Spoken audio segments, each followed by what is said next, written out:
Okay. So what I'm going to do is I'm going to start. Actually, I forgot to record what I just said for the people who need the recording. So I just hit record right now. So I'm just going to repeat what I said really quickly. I hope you ladies don't mind. So what I'm going to do is I'm going to go through this PowerPoint that I've put together for all of you. And I'm going to go back and forth between the PowerPoint and between talking. So it's not a very structured talk. When I'm done, I will take all of your questions. So either you have questions about specifically what I talked about in the PowerPoint, or if you have something specific about your health that you'd like to share, I'm definitely open to answering all of those questions as well. So jot down whatever comes to mind as I talk, and if you have a specific question about yourself that you don't mind sharing with the rest of the ladies who are here, we can do that also when I finish. All right? Okay, so let's get started.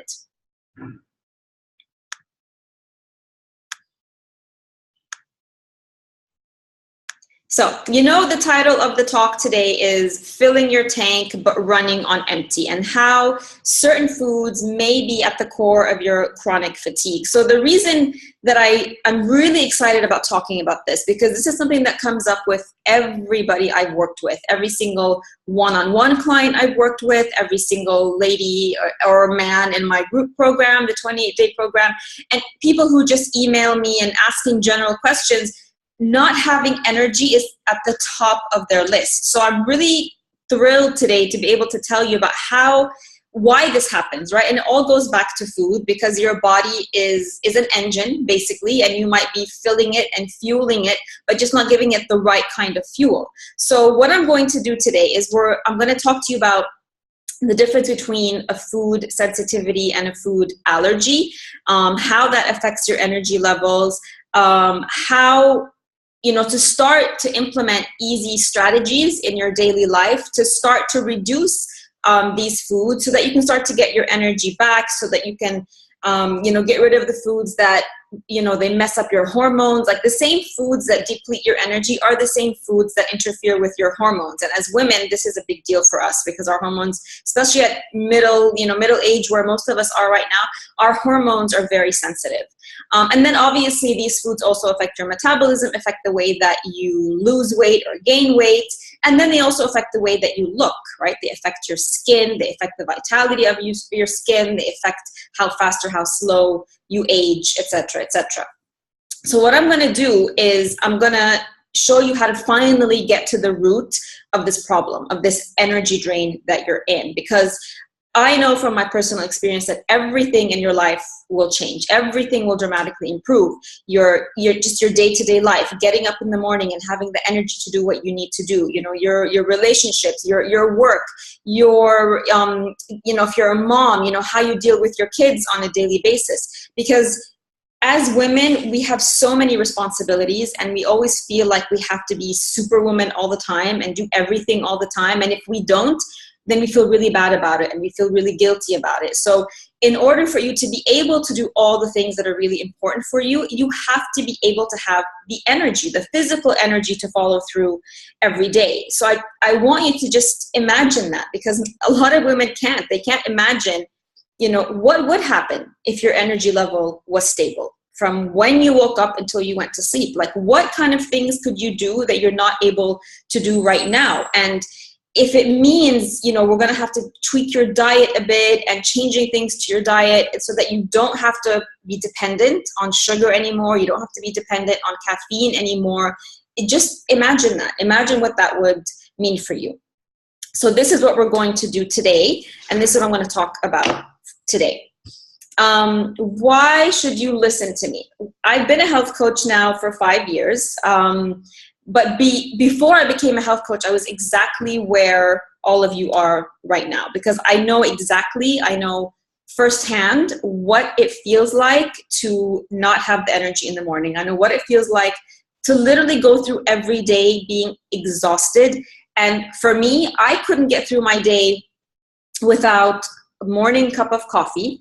And then another cup of coffee in the afternoon just to get me through. And I wasn't even a working mom. So I was just a mom, stay-at-home mom. So I didn't have that much to really, I couldn't really complain about my life. Like, there wasn't really that much for me to do. And I was still tired every day. And the worst part was that everybody told me, that that's normal. So my mother would say, oh, this is normal. You know, you're in your late 30s, you're about to hit your 40s. This is what it feels like to start getting older. And I would see it in my friends, and we just joke that, oh, that's it. You know, it's over. Our 30s are over. We're hitting our 40s. You know, it's normal that none of us have any energy or excitement about our life. And I think that was the worst part for me, was thinking and having to accept that as my normal. Like, this is just the rest of my life. It's just going to look like this. No energy, no excitement, no enthusiasm about anything. And that part was really, really hard to accept. So I had to go through changes, and I had to tweak my diet, and I had to change how I ate. And I saw incredible changes, and it was those changes that led me then to become a health coach. So I'm not telling you this because I'm anything special. I'm not telling you this because what I did is so incredible. I want to share this with you because I know that change is possible. And I know that if I can change, and I was somebody who drank coffee, and not just like black coffee. I would drink a mocha frap, which is full of sugar and it's really sweet. And I would have, 4 Bounty chocolate bars a day or more whenever I was tired. And that used to happen several times a week. So if I could do that, if I could change all of this, then really anybody can. And I'm going to share, and I'm going to show you that you really don't have to go another day feeling like you'll never have energy again. It's easier than you think, especially when you have a plan, when you have a step-by-step system to follow. All right, so, okay, enough about me. Here's what we're going to cover today. Like I said, we're going to talk about a food sensitivity and what makes it different from an allergy. And then I'm going to tell you why certain foods can cause you to feel fatigued. And then I'm going to tell you what the most common culprits are and why these particular foods can be problematic. Then I'll tell you how we're going to determine if you have a food sensitivity and what to do about it. And the 4 foods that you really need to eliminate right now, the worst culprits when it comes to your energy. And what are the substitutes for those foods? So you can start to, integrate them into your diet or your food plan right now. So what is a food sensitivity? So most people confuse food sensitivity with a food allergy. If you are allergic to a certain food, your immune system, in your body reacts immediately. So we've always, we've seen the person that we know who has an, allergy to strawberries or an allergy to shrimps or allergy to something. It shows up right away, like a rash, or their throat constricts, or they get hives. A food allergy can be life-threatening. So you eat the food and it could potentially kill you, or the reaction shows up right away. You can make the correlation between the food that was eaten and the reaction that the body has. A food sensitivity is quite different, and it's not as studied and it's not that understood as an allergy because it's actually really difficult to diagnose. Because when you have a food sensitivity, you get a reaction, an adverse reaction, but the symptom doesn't show up right away like a food allergy. The symptom might take anywhere from 10 minutes up to 3 days after you eat a certain food. And millions of people have food sensitivities and they just don't know it, because like if you wake up today and you're bloated and you're tired, you're not necessarily going to connect it to something you ate 3 days ago. Most people won't. Or if you have a sinus issue, or if you have migraines, or if you have constipation, you don't connect it to something you've eaten a few days ago. And so people just think that this is, like I said, like how I was, it was told to me, this just happens when you get older. So you feel like, all right, so I'm just tired. It's okay to feel like this way. It's normal to feel this way because basically everybody else is feeling this way. And I'm just going to have to go through life dealing with this fatigue and figuring out how to deal with it. But the thing is, when you have a food sensitivity, like I said, it causes that delayed hypersensitivity reaction in your body, okay? And like I said, it takes anywhere from a few hours to a few days. And this is really important. I really want you to remember this, because that food that you ate a few days ago is causing inflammation in your body. And the inflammation has symptoms like the biggest one is fatigue, brain fog, not being able to focus, cravings. If you find yourself always craving certain foods, gaining weight, things like irritable bowel syndrome, IBS, joint pain, arthritis, sinus issues, migraines. All of those are things, symptoms of a food sensitivity of something you ate 3 days ago.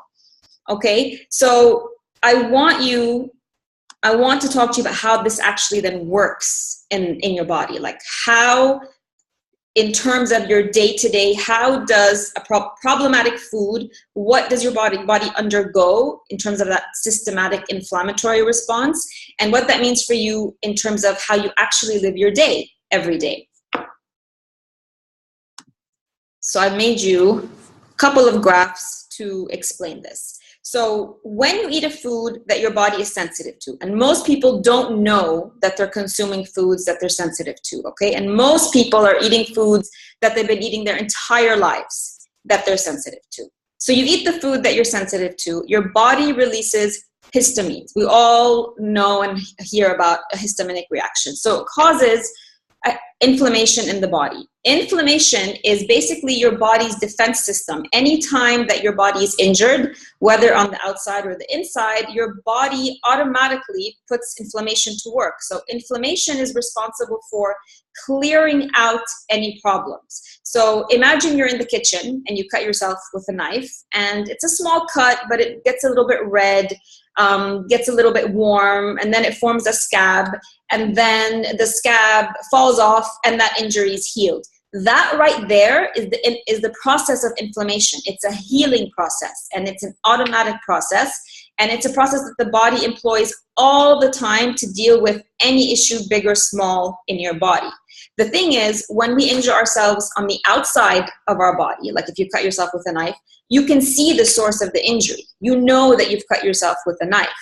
On the inside, inflammation is also called into action all the time because there's internal injuries, but you don't know what caused the injury. And because you don't know what caused the injury, you continue to injure yourself over and over and over again inside. And so inflammation keeps trying to heal your injury on the inside, but you keep rewounding it. So instead of working for you, inflammation then works against you, and you end up with something called chronic inflammation. And that's where the problem comes in. When it's chronic inflammation over and over and over again, your body secretes cortisol. Now, we all know what cortisol is. It's the body's response to stress. So when your body is continuously being, quote unquote, attacked by something that you're eating or something that you're drinking that you're sensitive to, even though you don't know it, the body sees this as a form of stress and is going to release cortisol to deal with the stress, to bring down the inflammation, basically to try and bring the body back to a balanced state. So here's what happens. You eat the food that you're sensitive to regularly, right? Because most of us are eating these foods on a daily basis, sometimes several times a day. Your body then goes into inflammation mode to try and fight the effects of these sensitive foods. Your body then secretes cortisol to try and help bring down the inflammation. And that takes up a lot of energy, okay? Your body secreting cortisol uses up energy. I'm going to go back here to, I'm going to just talk to you for a minute about this. This is key, right? This is where it all happens. So primitive man, so man that was first made or whatever, 150,000 years ago, we are no different physiologically than primitive man 150,000 years ago. You have 2 kidneys, one on each side of your waist. And each one of these kidneys has something called an adrenal gland. And your adrenal glands are the ones that are responsible for secreting cortisol and some other hormones, but we're going to focus on cortisol because of the stress today. So when you eat a food that you're sensitive to, and that creates inflammation in the body, and then your body reacts by releasing cortisol because it sees that food as stress. And here's where this is where it gets interesting. 150,000 years ago, primitive man didn't have the kind of stress that we have today. His stress back then was being chased by an animal that wanted to eat him for lunch, right? They didn't have our modern day stress issues. They didn't eat the way that we eat today. So our bodies were only programmed to secrete cortisol in very small quantities in response to really, really big stressful situations like being chased by an animal that wants to eat you for lunch. So it didn't happen every day. Their bodies were not secreting cortisol on a daily basis. I mean, it was only every once in a while when, you know, there would be a dangerous situation and that fight or flight action would have to kick in, right? And they needed all that cortisol to deal with that situation. And then it would calm down. And then maybe a month later, they would have to deal with it again. But our bodies secrete cortisol in response to stress, regardless of what the stress is. So we're not being chased by animals anymore. Our lives have completely changed from primitive man, but physiologically our bodies and the way our systems react, they haven't changed. So your body is going to secrete cortisol anytime you're stressed. And in modern day life, this looks like this. Stress comes from a stressful situation. So you have an argument with your husband, you have an argument with a colleague at work, you're stuck in traffic and you get, you know, all upset about it. But it also comes in the form of toxic food. So primitive man didn't have to deal with toxic food. We have to deal with stressful situations and toxic food. So anytime you eat a food that you're sensitive to, your body's going to react to it as if you are being chased by a lion. So bear with me here. So let's imagine a typical day for you. Typical mom, you have a job, you have kids, and this is what your day looks like. You wake up in the morning and already you feel like you haven't slept enough and you're tired. That's a stress trigger. Your body's going to release a little bit of cortisol to deal with it. You try and wake up your kids for school and they're cranky. They don't want to wake up for school. They don't want to make their lunch. They don't want to help you. They're going to be late for the bus. So all you're doing in the morning is quickly, get ready. Let's get ready. Get the lunch boxes ready. Get to the bus on time. That's a stress trigger. Your body's going to release a little bit more of cortisol. You get the kids off to school. You get in your car to go to work and you hit Cairo traffic. And we all know what that's like. That's a stress trigger. Your body's going to release a little bit more of cortisol. You finally get to your office and you sit down to have your cup of coffee because it's just that moment that you'd have for yourself. You sit there, you want to enjoy it. It's been a stressful morning already, but that coffee is another source of stress for your kidneys. Your kidneys are going to release more cortisol to deal with it. Then you have a meeting with your boss, it goes awful, or you have an argument, or you have a deadline that you have to meet, more stress, more cortisol. Few hours go by, you have another coffee because the coffee that you had in the morning is wearing off, your body's tired, more coffee, more cortisol. By the time you get home, you need to cook, you need to take care of your kids, you need to help them with their homework, stress, cortisol. So imagine this, for your body, every single time that you've had a stress trigger, whether a situation or a food you're sensitive to or a toxic food, it reacts as if you're being chased by a lion.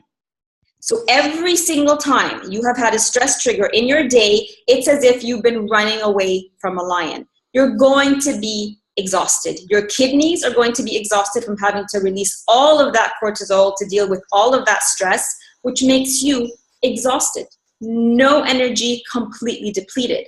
And that's what happens. That's how we lose that energy. That's how we lose our ability to function throughout the day, because literally our body thinks that we're being chased by a lion over and over again.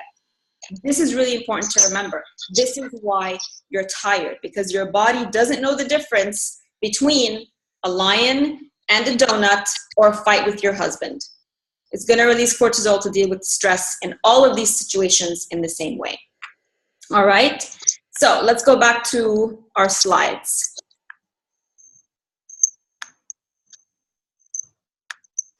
Okay, so this is where the energy expenditure comes in. You get tired. So here's a little bit more in that cycle. Start at the top. You eat the food you're sensitive to or the toxic food. It creates that inflammation in your body. Your body then has to secrete, sorry about that. Your body then has to secrete the cortisol. The body secretes all this cortisol over and over again. That depletes you. You're exhausted. You're fatigued. And what do you do when you're exhausted and you're fatigued? Most of us are not going to the fridge and opening the fridge and taking out a salad or a cucumber when we're tired. When we're tired and we feel like we just have no energy and we're completely depleted, we feel like we need sugar. We need a sugar fix. So we go to the chocolate, we go to the cakes, we go to the chips, we go to the cookies, we go to whatever it is, but it's never anything healthy. Very, very rarely. And that causes you to overeat, because when you eat such a huge amount of sugar at once, it triggers, sugar makes you eat more sugar because it's highly addictive. Sugar is actually 8 times more addictive than cocaine. So most of us can't stop at one cookie. Most of us don't stop at one chocolate bar. Most of us don't stop at one bag of chips. We just keep eating over and over again. And this is how you get fatigue, more fatigue, because the sugar, again, is a trigger for your body to secrete cortisol because the sugar is toxic. And the sugar turns into fat in your body. So sugar is not used up for energy. What your body actually does with the excess amount of sugar is it turns that sugar and it stores it in your fat cells. So that's how you gain weight.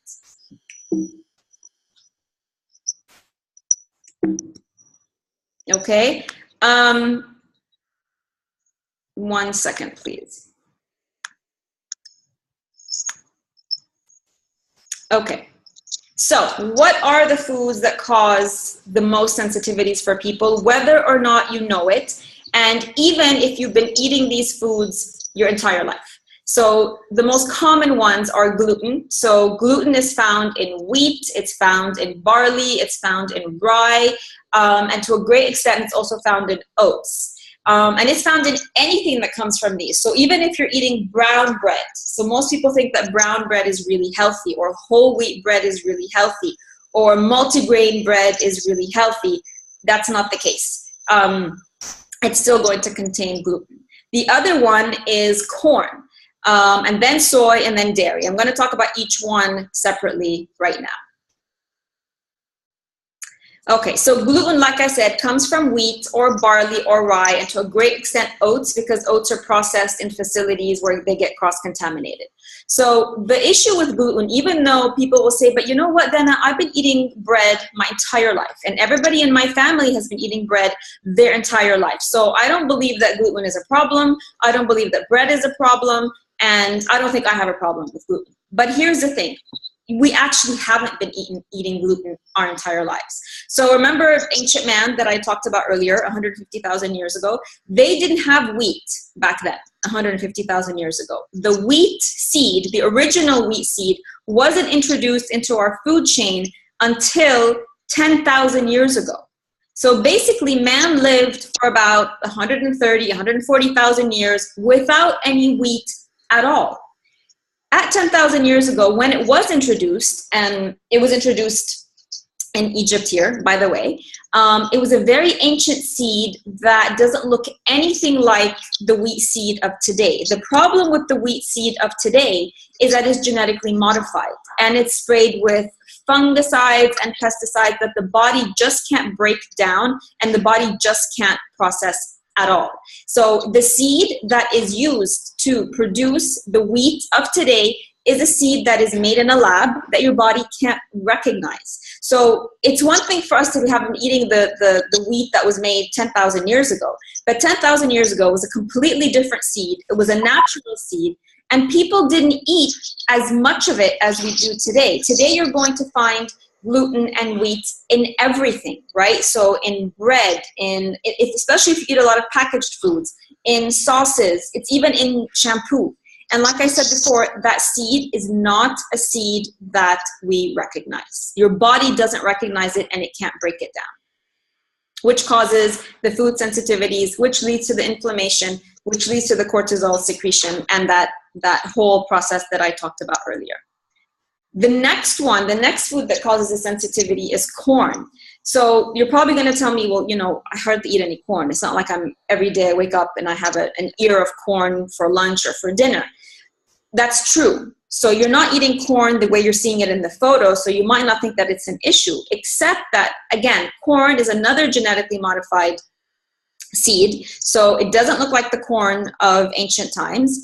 And you don't necessarily eat it like this, but we eat it as corn oil. And if you eat anything that comes packaged, you're consuming it as high fructose corn syrup. So they've taken corn, made it into something genetically modified, and then created a very artificial, highly toxic type of sweetener called high fructose corn syrup. So if you eat anything that comes out of a package, take the package, look at the list of ingredients on the back, and chances are very high you're going to find high fructose corn syrup in there. Highly, highly toxic ingredient. The other highly toxic ingredient that comes from corn is corn oil. So we've been taught by doctors, for generations, 10, 30 years ago, that fat is bad for you. So we don't eat fat, we don't eat ghee, we don't eat butter. We need to switch, and everybody should be cooking with corn oil or sunflower oil. Again, these oils, these highly processed vegetable oils, are very toxic, and they oxidate in your blood, creating food sensitivities, creating issues, creating, that excess cortisol that leads to fatigue and weight gain. So no corn.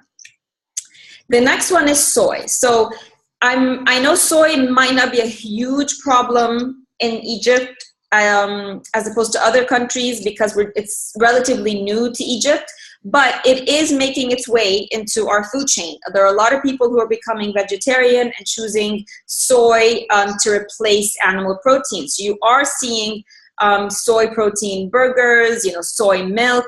Soy is another genetically modified a seed, again, and it is, especially for women, it disrupts our hormones. Like I said, our hormones at our age are very, very sensitive, and soy, because it's genetically modified, is one of those things that will wreak havoc on the balance of your hormones. So soy is the third big one when it comes to food sensitivities. And finally, dairy. Now, this one is huge because, especially mothers, when I tell them, dairy is toxic, dairy is not processed by the body, you don't need dairy. The first thing I hear is, well, what about, we need calcium, my kids need calcium. If I take out dairy, then what am I going to do? The thing with dairy is, again, it's not the same dairy of thousands of years ago.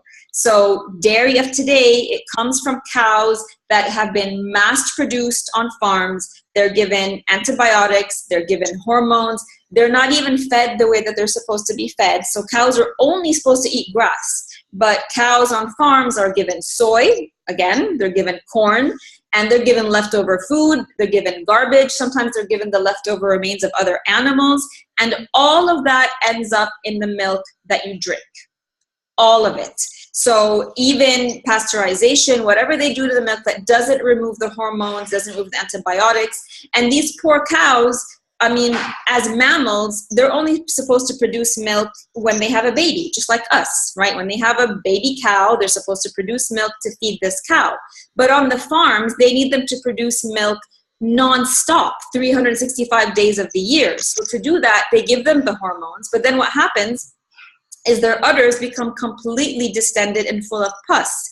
When they come to milk the cow, all of that pus and blood also ends up in the dairy that you consume. So all of that dairy you see on the supermarket shelves everywhere contains pus and blood and antibiotics and hormones that goes into your body and wreaks havoc on your body, wreaks havoc on your hormones, wreaks havoc on your energy and your weight, of course.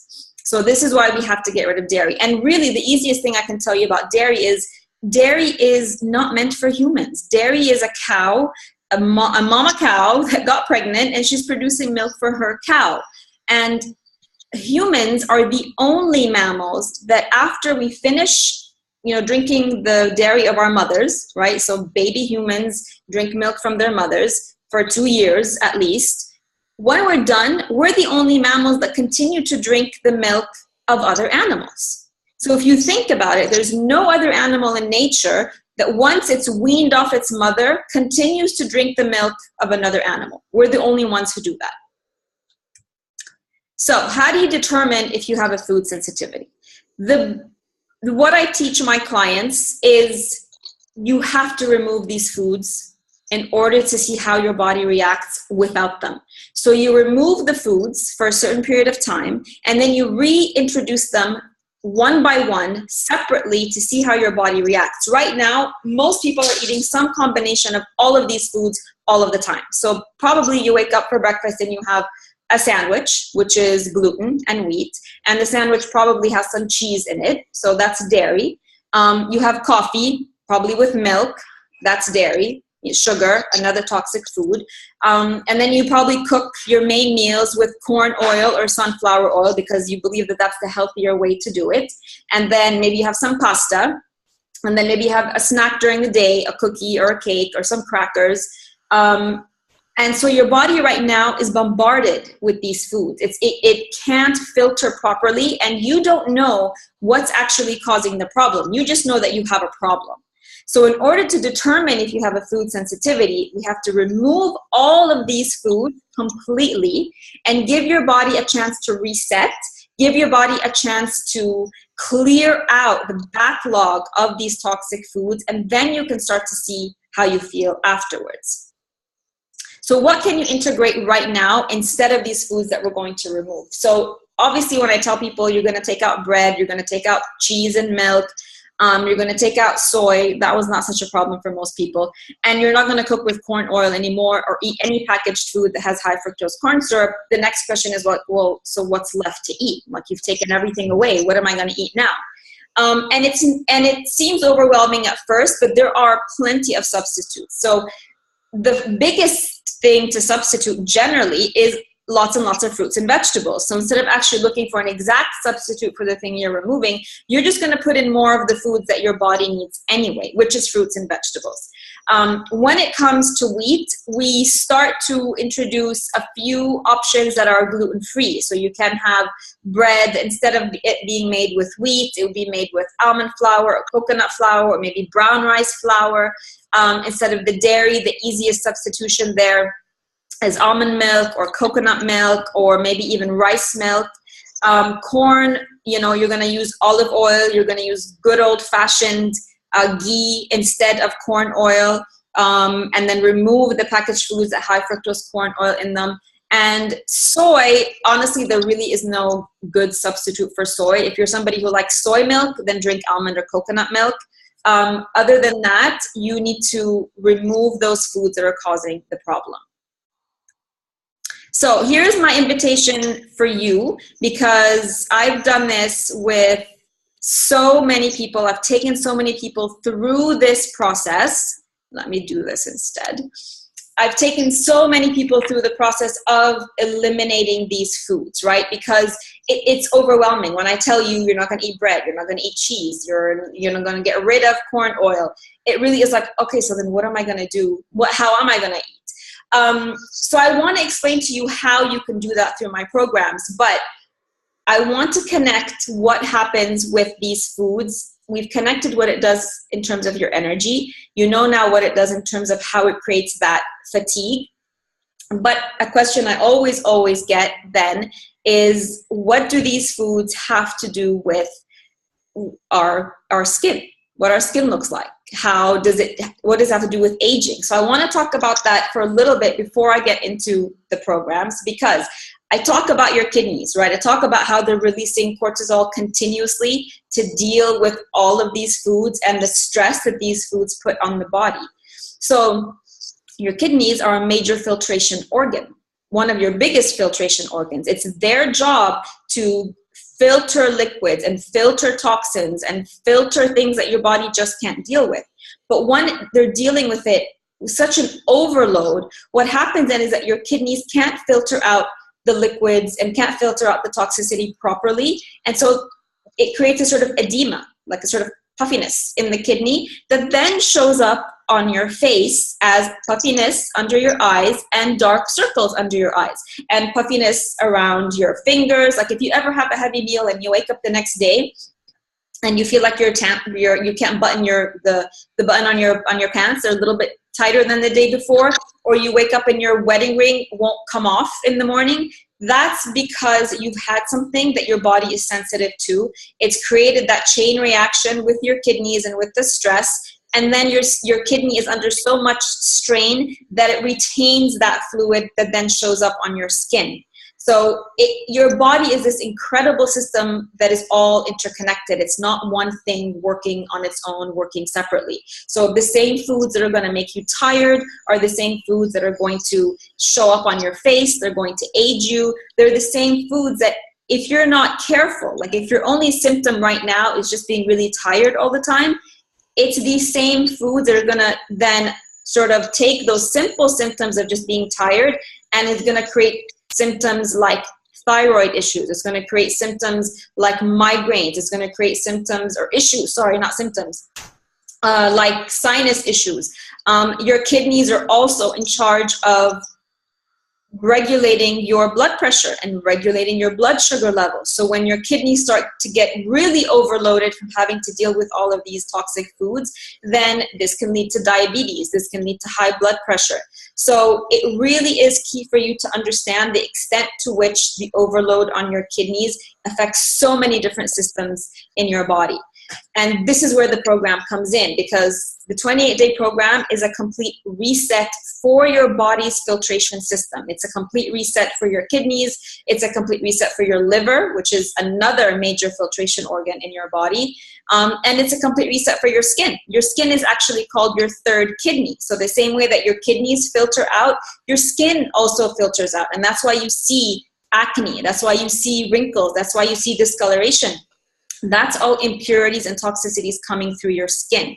So the 28-day program, and this is my, my signature program. I've been doing it for 5 years now.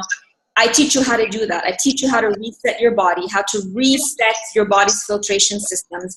I give you the plan. I give you the recipes. We have a closed Facebook group where I post every day and answer all of your questions every day. It is a group program. So you're not doing it by yourself. You're doing it with a group of people who are like-minded and they are ready to change their life and change how they eat in exactly the same way that you are. And this is a lifetime program. So you sign up for it once and you have access to it for life. So every season, you're going to get updated recipes and an opportunity to join the group again, to run through the whole program. You basically get to do it as many times as you need to so that it becomes a lifestyle. Because what I'm noticing is that people think that resetting the body or detoxing or cleansing, whatever you want to call it, they think it's a temporary process. They think it's a quick fix. Like, I'm just going to do it for a little bit and then I'll go back to eating whatever I want to eat. It doesn't work that way. When you cleanse your body, you are resetting it and creating a new foundation from which you're going to move forward with your health. It's not something you do like a diet. It's not something you do and then when you're done with it, you go back to eating, because you're just going to go back to feeling like how you felt before you started the program. So the next round of the program starts June 29th. I did say that there is a special bonus for people participating on this call or people who have signed up for this call. You will get a 50% discount on the program plus a 30-minute session with me. So when you sign up, you get to go through the program as many times as you want. And starting in August, you get to sign up for a 30-minute session with me where I can, we can get personal about what's really happening with your specific issues and how you can improve and help yourself. All right. So let me know. I'm going to open it up now for questions. If anybody has a question about anything that I've said, if anybody has a question that's specific to their own health, I would love to help you out. So if you have a question, unmute yourself and turn on your camera and I will answer the question for you. Anybody has a question for me? Let me see who we have here.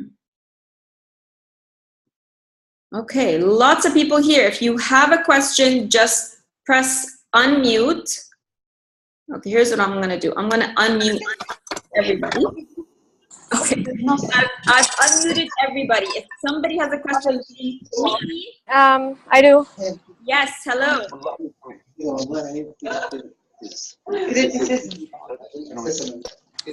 So I just want to know if there's gonna be like the list of items that we are supposed not to eat before we start. Maybe I'm not ready to this. I'm not sure. Yeah. Like. Okay. Yeah. Part of the program is it's very detailed. I give you exactly what you need to eat. I give you the material includes what you eat, like a list of you're not going to eat this, as well of the list of things you can eat. I give you every single recipe. I give you a day-by-day meal plan. So breakfast, lunch, and dinner is this. Snacks are this.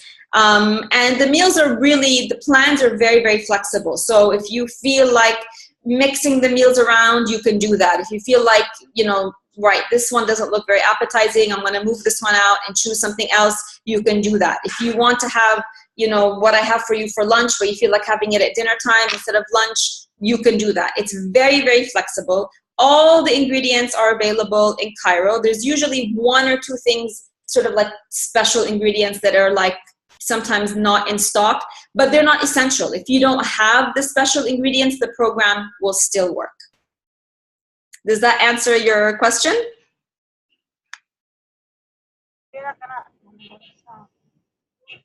Hello? Are we gonna be, yes, I'm asking. Okay. Are we gonna be contributing on the, collaborating on the group only, or there's gonna be live sessions like that one, or one-on-ones? Yeah, so the if you sign up, so the deadline to sign up and get a 30-minute one-on-one, the deadline for that is June 21st. So if you sign up, you will get a 30-minute one-on-one session with me. In the Facebook group, I post on there every single day, several times a day, answering everybody's questions. And every week or so, I also do a live video on the Facebook group. Perfect. Thank you. You're welcome. Thank you. Anybody else have a question for me? So the bonus expires June 21st. You sign up for the program, you get a 50% discount, and you get a 30-minute session, one-on-one session with me when you need it.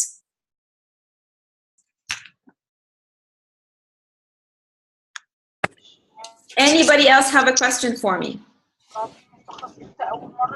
So, do you want to start with the kitchen here? Yeah. Hello. Anybody else have a question for me? Hi, I have a question, Dana. Yes. Who is this? Can you give me your name, please? Inji. Hi, Inji. How are you? Hi, Dana. How are you?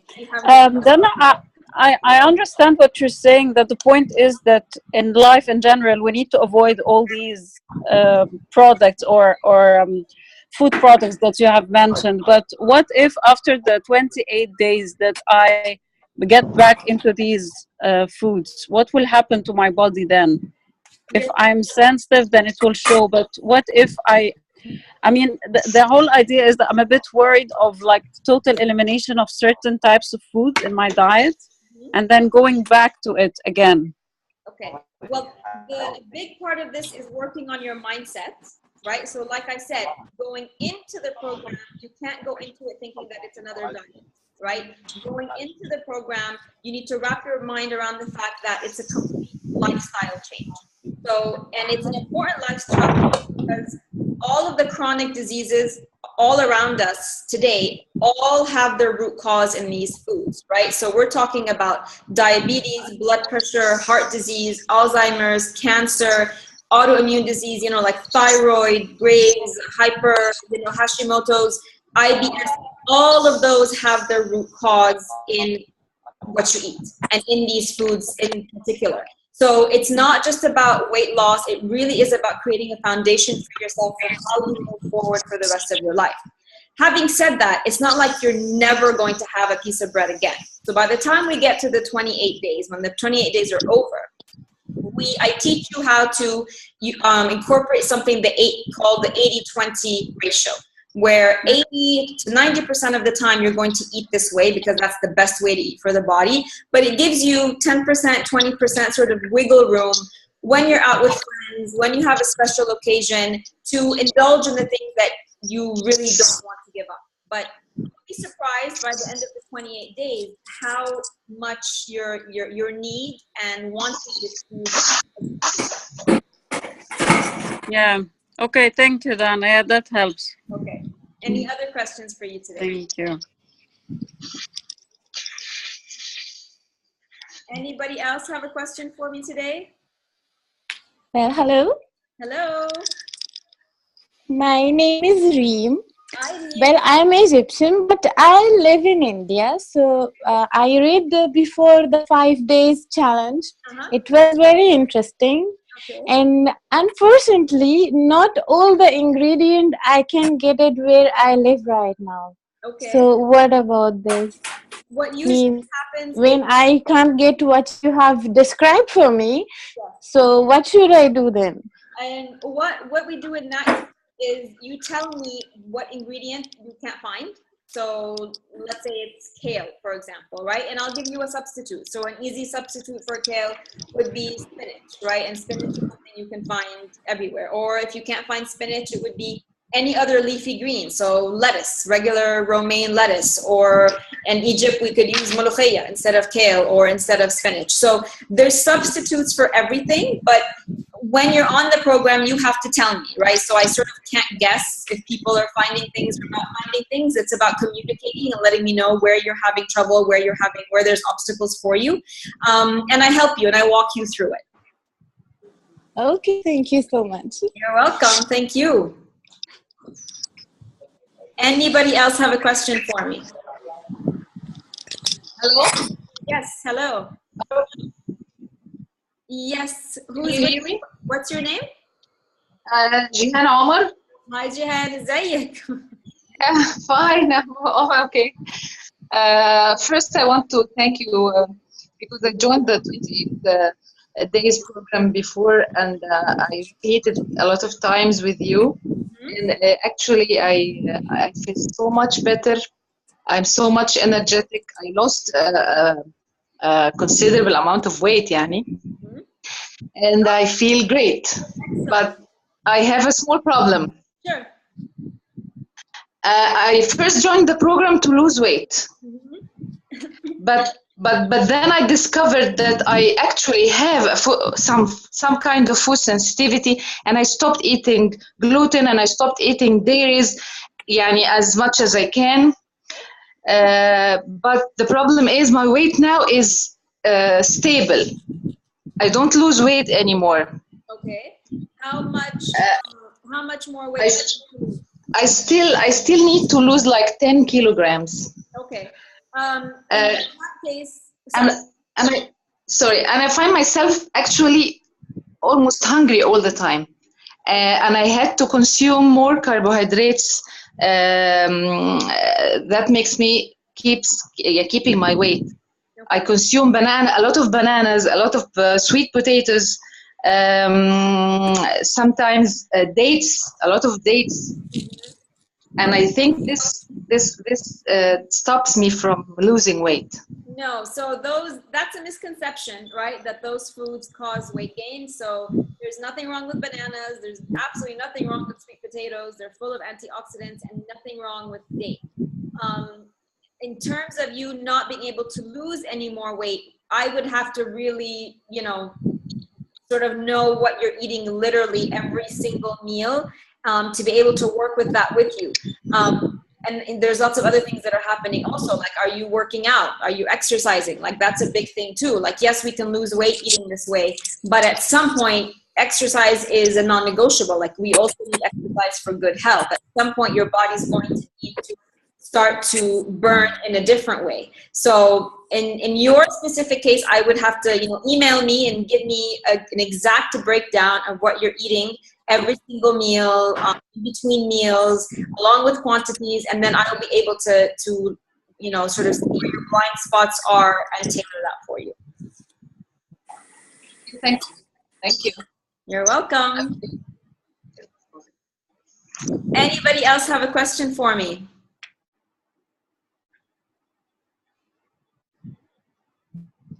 Anybody?